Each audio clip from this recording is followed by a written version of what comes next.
ده أعلى ملعب كرة في العالم، اتعلق فوق منحدر على ارتفاع 200 متر تقريبا، يعني حوالي 656 قدم. المكان ده موجود في حديقة اسمها جوز بريدج في مدينة شيان في الصين، واللي هتشوفه في الفيديو مش فوتوشوب ولا خيال، دي ناس حقيقية بتلعب وتنط على شبكة عملاقة مساحتها حوالي 500 متر مربع، متعلقة بس بكابلات.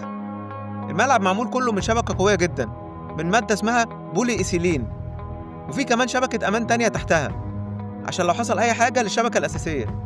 بس رغم كده في ناس كتير على الإنترنت بتتخانق حوالين الموضوع ده وبتسأل هو ده فعلا آمن؟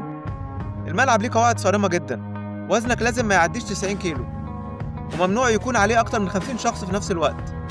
وعلى الرغم من إن في سور حوالين الشبكة مفيش أي معدات أمان أو أحزمة، والناس بتلعب كده عادي. بس أكتر حاجة بتخوف الناس مش إن الشبكة تتقطع، لأ، ده فكرة إن الكابلات نفسها ممكن تفلت من مكانها. ورغم إن شكله ملعب كورة بس محدش بيلعب عليه ماتشات بجد، الناس غالبا بتقضي وقتها في حاجات زي لعب بالكورة أو يوجا، أو بس تستمتع بالإثارة والرعب من المنظر العالي ده. السؤال هنا بقى، هل تقدر إنك تطلع في الملعب ده على الارتفاع دوت وتلعب كورة؟ قولي في الكومنتات. وأخيرا لو عجبك الفيديو اضغط لايك وشير وتابعني وانتظر المزيد. شكرا.